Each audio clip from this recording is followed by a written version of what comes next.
오늘 말씀 제목을 상가 승무 노인탄이라고 제목을 정했습니다.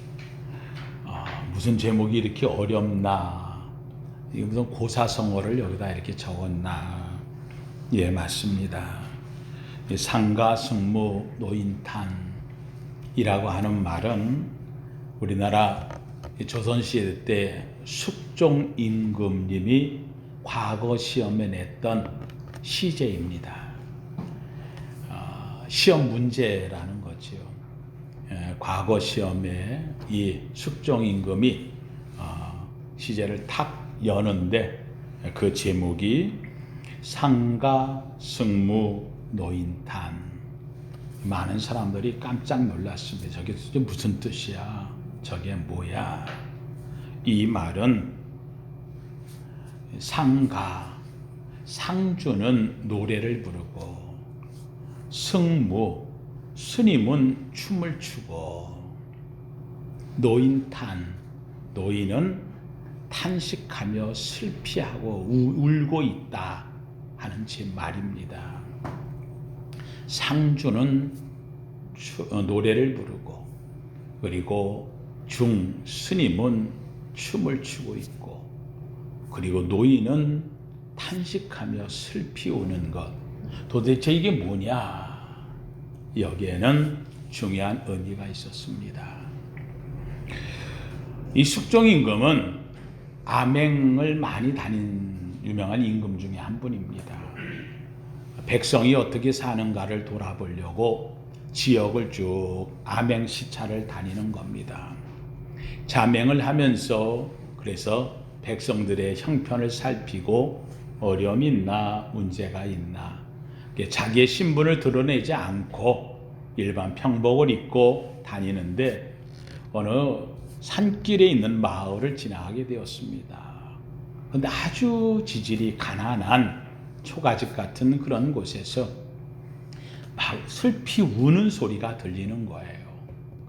무슨 일인가 하고 이 숙종 임금이 평민처럼 다른 부하들을 데리고 그 안에 들어가서 이렇게 봤더니 이 아내를 들여다보니 안에서 제사를 지내고 있는데 노인이 슬피 울면서 울고 있고 탄식하는데 보니까 상주의 옷을 입은 한 남자가 노래를 부르고 있고, 그리고는 스님처럼 머리를 팍팍 민 한 사람이 춤을 추면서 그러면서 이 노인을 위로하는데, 이 노인은 거기서 앉아가지고 너무나 슬피 울며 탄식함으로 울고 있는 이 장면을 보고 하도 기괴해서 저게 도대체 뭐야? 왜 저런 일이 이 집에 있는 거야?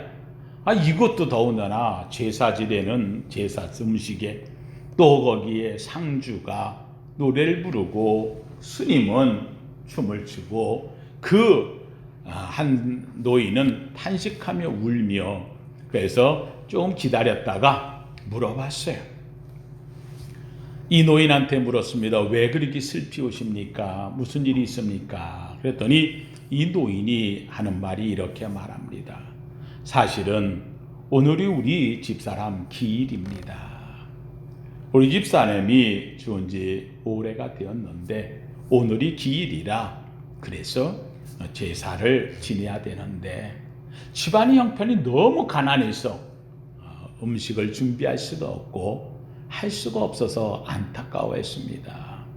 그러고 있는데 우리 며느라이가 나가가지고 음식을 준비해가지고 와서 제사를 차리는데 보니까 머리에 수건을 썼는데 보니 머리카락을 빡빡 밀어가지고 다 잘라서 그 긴 머리를 팔아가지고 그래서 음식을 마련한 겁니다.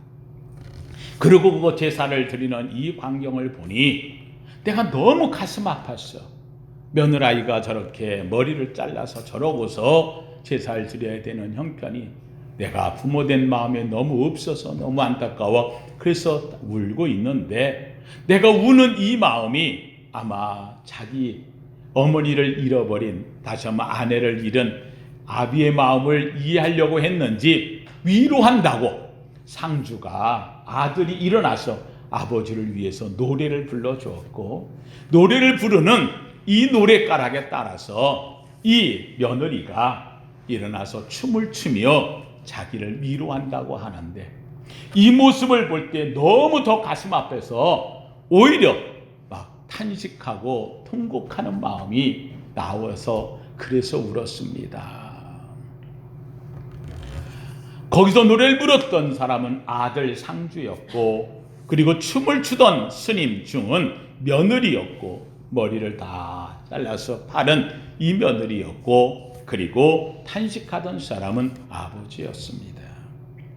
이 말을 들은 이 사람이, 흑정 임금인지 모르잖아요. 그래서 그 아들한테 물었습니다.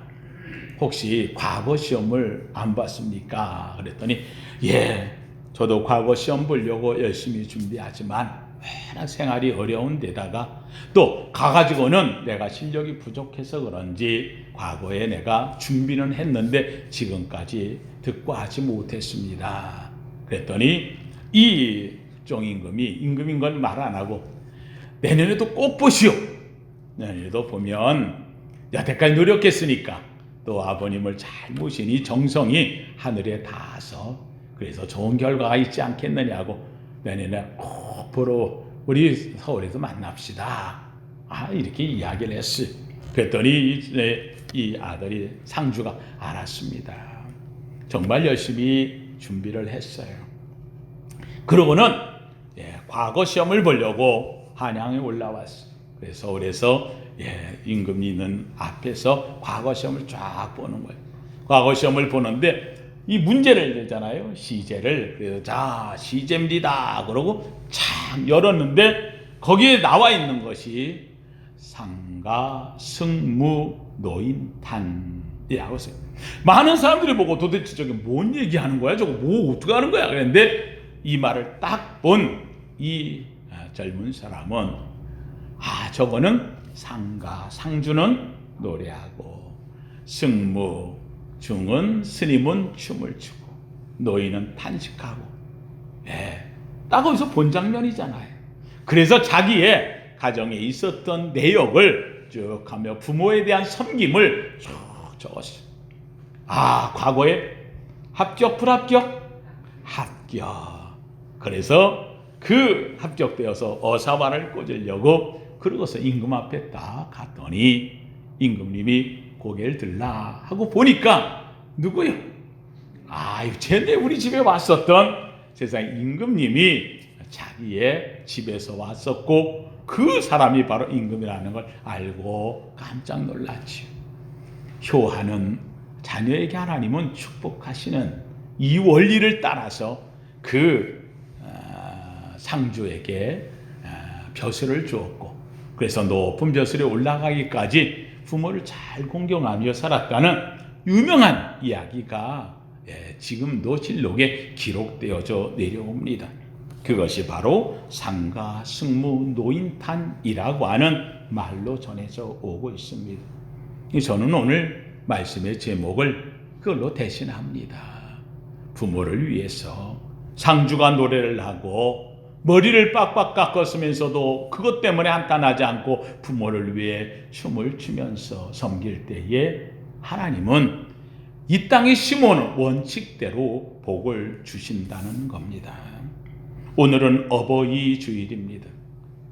어버이에 대한 것을 말씀을 전한다고 할 때에 제가 매년 하나님 말씀을 전하면서 이렇게 보면 올해는 어떤 말씀을 할까? 올해는 어떤 말씀을 할까? 사실 왜요? 매년 돌아오는 말씀인데 어버이에 대한 말씀은 성경에서 참 여기저기 골라서 바꿔간다고 하는 게 쉬운 일은 아닙니다. 그런데 제가 하나 느낀 것이 있습니다. 어버이 공경에 대한 말씀은 바꿀 일이 아니구나. 이것은 바꾼다고 되는 게 아니고 이거는 하나님의 명령이기 때문에 했던 말을 또 하고 했던 말 또 하고 들은 말 또 듣고 또 들어도 다 하지 못하는 것이 효요 공경이기 때문에 오늘 하나님께서는 우리에게 명령을 주신다는 사실입니다. 그래서 오늘 여기에 있는 에베소 6장 1절에 3절은 우리 성도님들이 잘 아는 말씀이 있지만 때로는 능히 외우고 다니고도 하지만 그럼에도 그 말씀대로 다 살지 못한 우리이기에 이 말씀을 기억하고 다시 한번 우리 자신을 돌아보며 긍정의 마음을 가져야 되겠기에 오늘 이 말씀을 다시 전하는 것입니다. 셀 실버스타인이라고 하는 사람이 쓴 책 가운데서 우리에게 유명한 잘 알려진 책이 있습니다. 아주 작은 동화책처럼 아이들에게도 많이 읽혀지는 책이지요. 우리나라에선 제목을 아낌없이 주는 나무라고 하는 제목으로 많이 알려져 있습니다. 아낌없이 주는 나무. 원제의 제목은 소년과 나무라고 하는 의미가 되어집니다. 나무와 소년 또는 소년과 나무 이렇게 해서 되어져 있는 제목인데 우리나라에서는 아낌없이 주는 나무라는 제목이 한 소년이 이 나무 밑에서 자랍니다. 그 나무 밑에 가면 그늘이 있고 이파리가 있고 이파리가 떨어지면 이파리를 불고 나무에다가 그네를 매달아서 그네를 타면서 이 나무 아래에서 늘 쉬었습니다. 그늘 아래 잠이 올 때는 잠을 자고 그네를 타고 이파리에서 이파리 붙잡고 놀고 과일이 있을 때는 과일을 따먹으면서 그 나무 아래에서 그는 열심히 재밌게 놉니다. 어느덧 이 소년이 큽니다. 소년이 컸을 때 이 나무에게 와서 이야기를 합니다. 나무야 나 나가서 장사를 해서 돈을 벌고 싶은데 어떻게 하지? 나무가 이야기합니다. 그래? 그럼 장사해야지. 여기에 내가 나무에 열매가 많이 열있잖아. 이거 따가지고 와서 그래서 장사를 해서 돈을 벌어. 이 아이는 그 나무에서 열매를 다 따가지고 그래서 나가서 돈을 많이 법니다. 돈을 벌고 나니까 이 소년이 나무에게 가서 또 말합니다. 나무야 사실 나 이제 내가 살 집이 필요한데 이 집을 준비해야 되는데 어떻게 하지? 그랬더니 나무가 그래? 그럼 너 내 가지를 잘라가지고 그래서 집을 지으면 되잖아. 그랬더니 이 소년이 좋아서 그 나무를 잘라가지고 가지를 잘라서 집을 잘 지었습니다. 이 소년이 과일을 따다 팔 때도 집을 지어 살 때도 이 나무는 소년이 행복해하는 걸 보고 아주 기뻤어요. 즐거웠어요. 어느 날 이 소년이 꿈이 생겼습니다. 나무야 나 먼 곳에 나가서 배를 타고 가가지고 거기에서 내가 세상을 보고 싶은데 어떻게 하지? 그랬더니 이 나무가 얘기합니다. 그래? 그러면 내가 나무 둥어리 있잖아. 그걸 잘라가지고 그래서 배를 만들어서 그래가지고 가면 되잖아. 그래서 이 소년은 이 나무 둥지를 잘라서 나무 줄기를 잘라가지고 가운데를 파내고 배를 만들어서 그 배를 타고 먼 곳까지 여행하며 다닙니다. 어느덧 이 소년이 나이가 들어 늙었습니다. 이제는 허리도 비고 힘도 없고 꿈도 소망도 이제는 더 가지지 못할 나이가 되었습니다. 이 소년이 옵니다. 이제는 나이가 들어 늙은 소년이지요. 나무 앞에 왔습니다. 나무한테 왔더니 보니 나무는 밑둥만 남아 있는 거예요. 나무야 나 이제 늙었어. 이제는 힘도 없고 아무것도 할 수 없는데 내가 쉬어야 되는데 내가 어디 가서 쉬니? 나무가 이야기합니다. 왜? 내가 이제는 너한테 아무것도 없지만 이곳에 쉴 수 있잖아. 내 둥지 위에 올라앉아.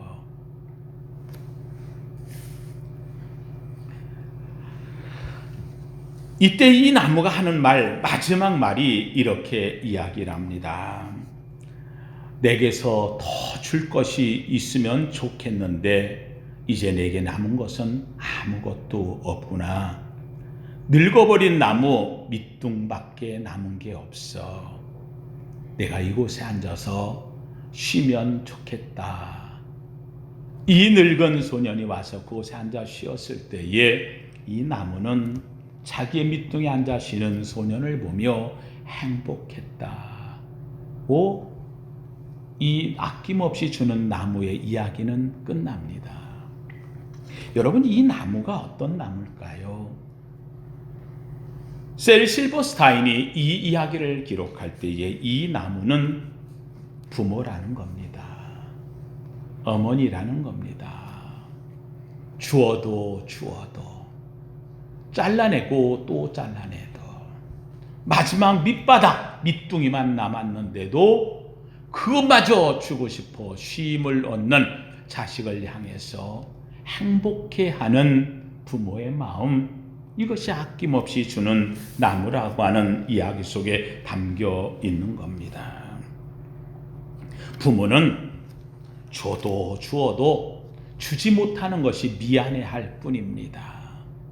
더 나은 부모를 만났더라면, 더 좋은 부모를 만났더라면, 더 나은 집에 났더라면 얘는 더 잘 됐을 텐데, 늘 부모의 마음에는 주었고 키워주었고 있는 거 베풀었어도 늘 아쉬운 것이 부모의 마음이고, 또 작은 것 주면서도 그것 받고 기뻐하는 자식을 보면 부모는 내 것이 나가는데도 늘 행복해하는 것이 부모의 마음입니다. 하나님은 이 부모를 공경할 줄 아느냐 하고 우리에게 묻고 있는 겁니다. 여러분, 오늘 재밌게도 성경을 보면서 하나님이 10계명을 주었는데 10계명 10가지 계명 가운데 5번째가 내 부모를 공경하라입니다. 앞에 4계명은 무엇일까요? 그건 하나님을 공경하라입니다. 하나님에 대한 공경은 나를 지으신 창조자 하나님, 당연히 내가 하나님을 공경하지만 사람에게 있어서 우리가 사람이 살면서 가장 무서운 죄가 뭐냐? 우리는 이야기할 때에 살인하지 말라. 첫 번째 가장 무서운 죄가 살인죄. 두 번째 간음하지 말라. 그래서 간음죄 제7계명. 8계명 도적질하지 말라. 9계명 거짓말하지 말라. 10계명 탐내지 말라. 아니요, 이것보다 더 무서운 죄가 있다는 거예요. 그것이 바로 5번째, 내 부모를 공경하지 않은 것은 살인죄보다 무섭고 간음죄보다 무섭고 도둑질이나 거짓말보다 무서운 죄가 부모 공경하지 않는 죄라고 성경은 이야기합니다. 그러기에 성경은 이야기합니다. 내 부모를 공경하라. 이것이 약속 있는 첫 계명, 하나님의 약속이 담겨있는 첫 번째 계명이라는 거예요. 하나님은 이 첫 번째 약속에다가 계명으로 우리에게 주셨다라고 성경은 우리에게 선언하고 있습니다. 이 말씀은 무슨 말씀입니까? 부모에게 순종하고 공경하는 것은 하나님의 약속이라고 한다면 이 약속은 해도 돼도 많은 것이 아니라는 거예요. 말아도 되는 것이 아니라는 거예요. 이건 하나님의 명령이 당연히 사람으로서 해야 될 가장 중요한 계명임을 부모 공경에 두고 있다는 말입니다. 사랑하는 우리는 부모에 대해서 이야기할 때마다 가끔 엉뚱한 소리를 합니다. 나는 우리 부모님을 긍휼히 여겨. 우리 부모님이 측은해. 우리 부모님을 나는 동정해. 아니요, 이거는 큰일 날 말입니다. 부모는 긍휼히 여기면 안 됩니다. 부모를 측은히 여기면 안 됩니다. 부모를 동정해서는 더더욱 안 되는 겁니다. 긍휼히 여긴다는 말이 무엇입니까? 불쌍히 여긴다는 말 아닙니까? 부모를 왜 불쌍히 여깁니까? 부모를 측은히 여긴다는 말입니다. 가엾이 여긴다는 말이에요. 가엾어서 애처로워 보이는 부모가 부모를 그렇게 봅니까? 아닙니다. 동정해서도 안 됩니다. 어려움을 도와주겠다고 내가 생각해서 도와주는 것처럼 부모를 해주는 것, 동정의 대상도 아니라는 거예요. 부모는 긍휼의 대상이요, 측은히 여기는 대상이요, 동정을 여기는 그런 대상이 아니라 공경해야 될 대상이라는 거예요. 부모는 공경하라. 부모는 공경의 대상이고 공경해야만 되는 것, 이건 하나님의 명령이고 계명이라고 하는 말입니다. 공경하지 않는다고 하는 것은 살인죄보다 무섭고 간음죄보다 무섭고 다른 어떤 죄보다 무섭다고 하나님은 선언하고 있다는 말입니다. 아까 숙종임금을 얘기했는데 하나 더 이야기할까요? 사랑하는 성도님들, 성경은 우리에게 분명히 선언하는 게 하나가 있어요. 뭐라고 얘기하냐면 내 아버지와 어머니를 공경하라. 이것은 약속이 있는 첫 계명이니 이로써 내가 잘되고 땅에서 장수하리. 잘되고 땅에서 장수하는, 잘되기 원하며 부모 공경하기를 축원합니다. 예, 살면서 뭐니 해도 장수의 복보다 좋은 게 없어요. 장수하길 원하면 부모 공경하기를 축원합니다. 아니, 아예 잘되기도 하고 장수하기도 원하면은 부모를 배로 공경하기를 축원합니다. 이건 하나님의 약속. 이 말은 세상 속에 심어놨다는 거예요. 세상 속에 하나님에 대해서 믿고 안 믿고를 떠나서 하나님 공경하면서 부모를 공경 안 하면 더 큰 축복이 되지만, 때로는 하나님을 모르는 사람이라 할지라도 부모에 대해 공경하는 이 속에는 하나님이 그 속에다 심어놓은 세상의 법칙이 있다는 거예요. 그게 뭐냐? 부모 공경하는 자는 잘되고 장수하리라. 아까 수종임금을 이야기하는데 그 수종임금 때에 재밌는 일화가 또 하나가 있어요. 아마 수종임금 때 아마 그 부모 공경에 대한 이야기가 많이 있었던 이야기인가 봐요. 조선시대 이 숙종임금님이 개성을 방문한다, 이런 방이 붙었어요. 그러니까는 한양에서 개성을 방문한다. 그러니까 이 개성에다가 방을 붙여, 야, 임금님이 며칠 날 이쪽을 지나가신다. 그러니까 궁들이, 백성들이 나와서 막 이제 환호하고 이제 엎드리고 이제 하겠지요. 근데 임금이 지나가면 여러분 잘 아는 대로 임금만 지나가는 게 아니고 임금 탄 연과 그 뒤에 신하들과 그 뒤에 그냥 만조백관들이 그냥 쭉 서서 뭐 기록에 의하면 그 길이가 2km나 됐다고 하는 유명한 이야기가 있으니까 얼마나 많은 사람들이 나와서 이제 보겠어요. 장관이지요. 그러니까 사람들이 여기저기서 나와서 그걸 보려고 하는데, 세상에 이 개성에서부터 50리 떨어진 마을에 있는 한 가난한 집에 이 어머니가 병이 들고 연약한데, 이 얘기를 들은 거예요. 누구한테 얘기를 들었는지?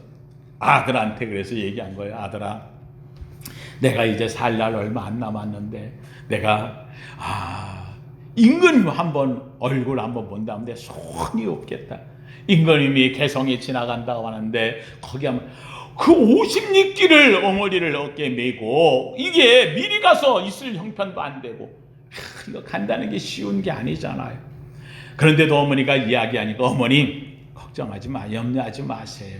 어머님 손인데 제가 어머님 모시고 제가 개성까지 가서, 그래서 어머니 임금님 얼굴 한번 보여드릴게요. 정말 너 너무 힘들 텐데. 아니요, 괜찮아요. 여기서 새벽까지 출발해서 가면, 여러분 잘 아는 대로 우리 사람이 걸어서 1시간 걷면 4km, 5km 걷는 거잖아요. 10리길 걷는 거잖아요. 근데 어머니를 모시고 그러고 간다는 게 쉬운 일이 아닌데 50리길을 가야 되니까는요. 그래서 새벽부터 일어나서 가가지고 지나간다고 하는 그때를 기다리려고 자리를 잡아야 돼요. 그래가지고 빨리 어머니 모시고 깨매고 그러고서는 한양 길목에, 그 개성 길목에 와서 서가지고, 정말 임금님이 연이 지나가는 거예요. 지나가는데 보니까는 어머니 보이는데 사람들이 다 있잖아요. 그 어떻게 어머니를 어깨에다 매가지고 높이 올려서 까치발 뛰면서 어머니 보여요 그래서 보는 거예요. 임금님이 보니까 사람들마다 다 와서 이렇게 보고 있는데, 아니 노인 한 분이 그냥 어떤 젊은이가 그냥 어깨에다 메고 바짝 올려가지고 보여보고 막 이러고 하는 게 눈에 띄는 거예요. 숙종 임금이 이렇게 보고 있다가, 저 젊은이 어머니 그 노인분하고 좀 오라고. 어디서 왔냐? 예, 여기서 한 50리 되는 곳에 작은 곳인데 임금님 지나간다는 걸 보고 손이래서, 그래서 내가 지금 어머니 모시고 여기 왔습니다. 임금님을 이렇게 가까이서 보는데 너무 소원 성취하는데, 어머니 좋으시지요? 그러니까 어머니 너무 좋다. 야, 임금님이 이렇게 잘생기고 이렇게 훌륭하신 줄 몰랐다고 또 이야기를 하니까, 임금님이 보니까 참 효자거든요. 그래서 집도 가난한 것 같고 생김새, 차림새도 너무 어렵고 힘드니까, 그래서 이 임금님이 모자에게 금 20냥하고 또 비단하고 이 재물을 줘서 어머니 잘 모시고 행복하게 살으라고. 그랬어요. 너무 좋잖아요. 부모님 모시고 했으니까. 이게 소문이 난 거예요. 사방팔방에 부모님을 모시고 보여드렸더니 임금님이 상을 주었다. 그 마을에 아주 불효자가 있었어. 이 불효자가 야 엄마 모시고 갔더니 상을 받았댄다. 그래가지고 이 불효자가 어머니한테 어머니 임금님이 돌아가신다고 합니다. 한양 가기 전에 길목에서 내가 어머니 구경 나 안 가도 돼. 뭐 나 데려갔다 뭔 짓 하려고 하도 불효를 행하니까 아니 어머니 가야 돼요. 그랬더니만은 어머니를 데리고 카페 가가지고 기다렸다가 임금님 온다는 올라와요 그래가지고 어깨다 밀쳐매고 이 어머니가 인상 찌푸리면서 오는데도 하여간 봐서 보니까 좋잖아요. 그랬더니 임금님 지나가는데 어디다 오라고. 근데 임금님이 지나가다 보니까 올 때도 있는데 똑같은 사람이에요. 비슷한데 저기 있는데 요번에는 근데 인상을 쓰고 있는 거예요. 그래서 불렀어요. 저 오라고 왔어요. 자네는 누구인가 했더니 예 저는 우리 어머님이요. 임금님 보기를 내가 언제 소원이라니. 근데 그래서 내가 어머니 잠깐 이제 그래서 어머니 보여드리려고 여기 왔습니다. 내가 호들 한번 하고 싶어가지고 임금님 앞에 보여드리려고 왔습니다. 했더니 옆에서 보는 다른 사람들이 저놈은 불효자식인데 부모도 제대로 안 하는데 저거 상급만 노리고 저러고 한다고 사방에서 막 이야기를 하는. 이게 곤란에 처졌잖아요. 이거 이제 곤장받게 생겼고 오히려 감옥에 갇힐 판에 부모의 저 불효하는 자식이라는 말이 들통이 난 거예요. 자기 상금을 위해서 했다는 게는 숙종임금이 여봐라 가서 은 20냥 가져와라. 그래가지고 가져오고 비단도 가져와라. 그러고 주었어요. 임금님 나 잘못한 걸 아는데 왜 이렇게 하십니까? 임금님이 이야기하는 옆에 있는 신하들도 이거 불효자식입니다. 어떻게 이런 놈한테 이런 걸 줍니까? 했더니 숙종임금이 한 유명한 이야기가 있어요. 한번 따라합시다. 효는 흉내만 내어도 좋으니라. 뭐만 내도? 흉내만 내도. 다른 사람이 했다고 해서 흉내만이라도 내려고 하는 것 그 자체가 좋은 것. 효는 흉내만 내도 좋은 거야. 흉내도 못 내는 사람들이 있어. 그러더니 그 젊은이 한 사람한테 불효자식한테 상을 주면서 내가 자네는 흉내를 내는 거 보니 효자 될 가능성이 참 많은 것 같아. 이거 가지고 부모님 잘 모시게. 이 젊은이가 깨닫고 가서 큰 효자가 되었다는 유명한 이야기가 내려옵니다. 그렇습니다. 오늘 우리에게 있어서 효는 흉내만 내어도 누가 이렇게 한다니 난 비슷하게라도 하겠다고 하는 그 마음 갖는 것 그 속에 너조차 하나님은 축복의 길을 만들어 놓았다는 사실입니다. 효한 사람 치고 망한 사람이 없어요. 효하면 하나님이 축복을 주시고 미국의 가장 존경받는 한 사람 링컨 대통령. 링컨 대통령은 대통령이 되었는데 그의 아버지는 구두빵쟁이, 구두쟁이, 구두 만들어 파는 사람. 링컨이 대통령 되어서 첫 번째 상원에 들어가죠. 상원이 미국의 귀족이거든요. 국회의원 중에 귀족이 상원, 그리고 일반인 뽑은 하원이거든요. 상원에 들어가지고 그 연설을 하러 들어갔더니 연설하기 시작하기 전에 상원 의원들이 얘기하는 거예요. 링컨 대통령, 자네 아버지가 구두빵쟁이 아닌가? 자네 아버지가 만든 구두 우리 아버지도 신었어. 그리고 여기에 있는 우리 상원들이 이 귀족들이 자네 아버지가 만든 구두 신은 사람이 많어. 그거 잊어버리면 안 돼. 안 받으려면 구두빵쟁이 아들이라는 거 잊지 말라고 귀족들이 앉아서 이 링컨을 아주 조롱하며 비소하고 있는 거예요. 이때에 이 링컨이 유명한 말을 합니다. 예, 맞습니다. 우리 아버지는 구두빵쟁이입니다. 그러나 우리 아버지가 만드는 구두는 창조적인 구두였고 최고의 구두였습니다. 우리 아버지가 만든 구두가 유명하기에 당신의 아버지와 당신들이 신고 있는 겁니다. 나도 우리 아버지 따라서 구두 깁는 기술을 배웠으나 우리 아버지를 내가 따라가지는 못합니다. 그러나 나도 구두 만드는 기술을 압니다.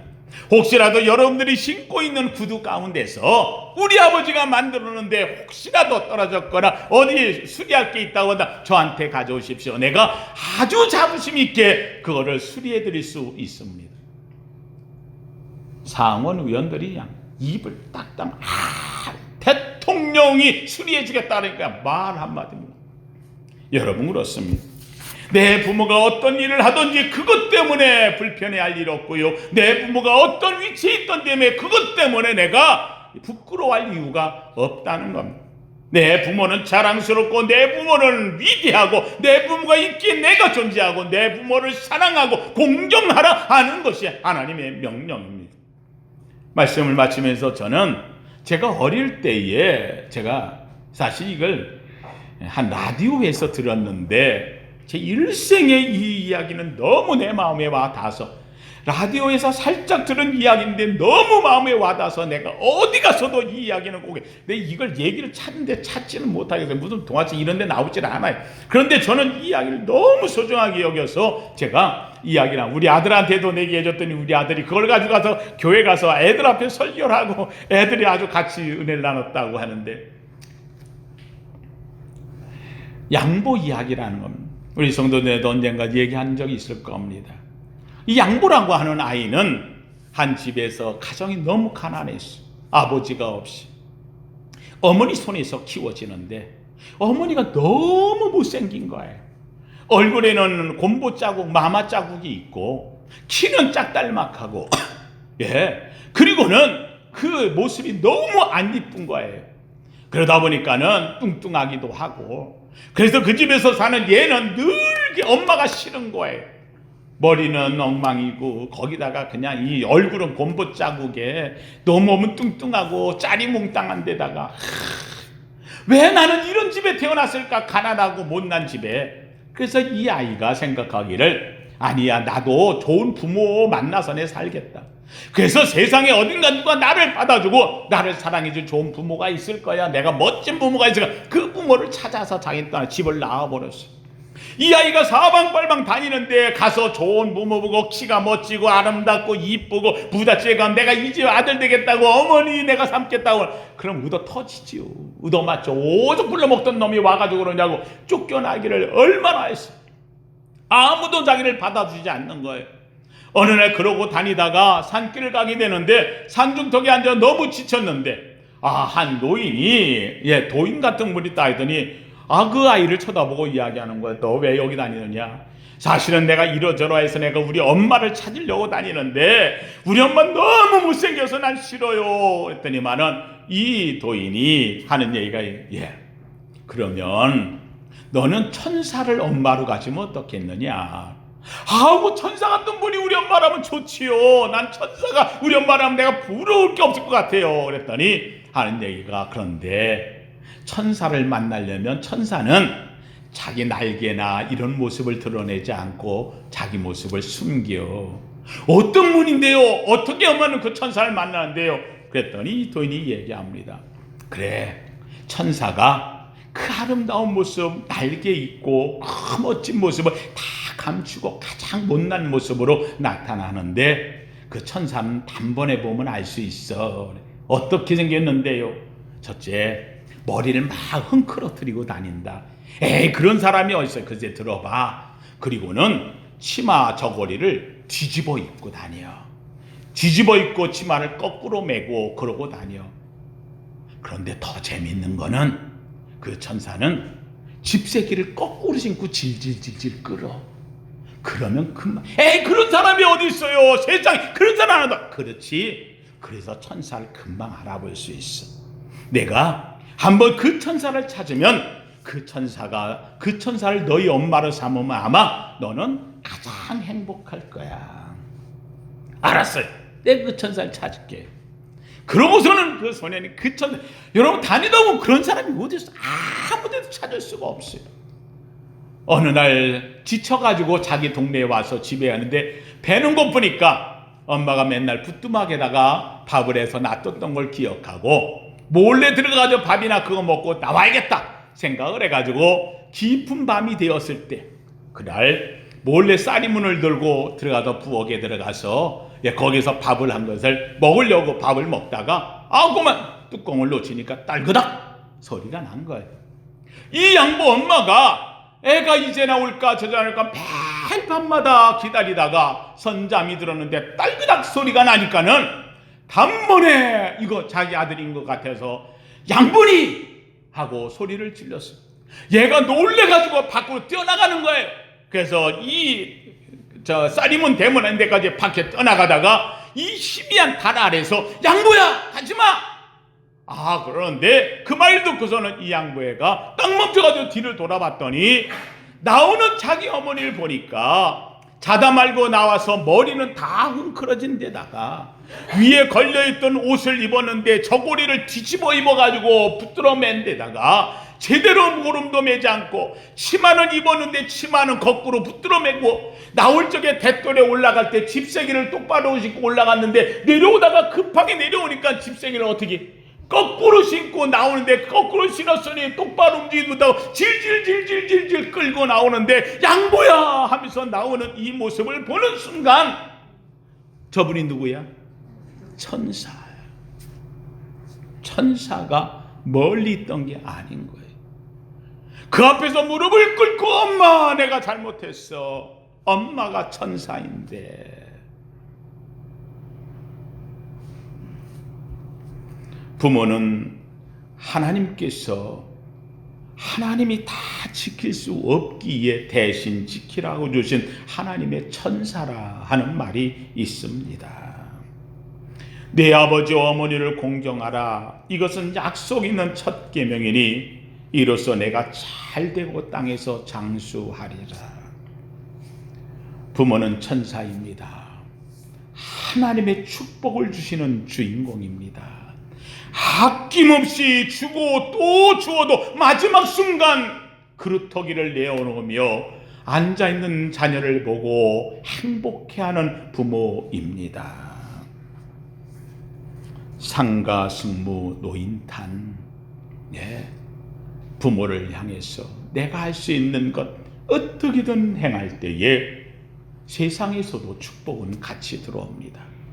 믿는 우리 하나님 아버지를 공경하고 내게 육신의 몸을 주어 오늘까지 나를 자라고 진자리 마른 자리 누워진 부모님을 사랑하는, 부모를 공경하는 축복된 우리 성도 되기를 예수 이름으로 축원합니다. 거룩하신 하나님 감사합니다. 하나님, 부모 공경하지 못한 것 용서하여 주시옵소서. 공경한다고 하고서도 하나님 제대로 하지 못하면서 자만했던 것 용서하여 주시옵소서.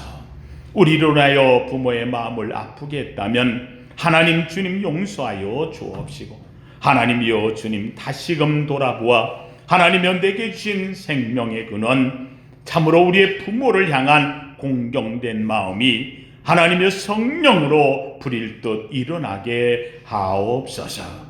그러므로 아버지 하나님여 주님이 주신 말씀과 계명을 지켜 부모를 공경하여 하나님 이 땅에서 잘되고 장수하고 축복받는 주인공 되도록 인도하옵소서. 예수님 이름으로 기도하옵나이다. 아멘.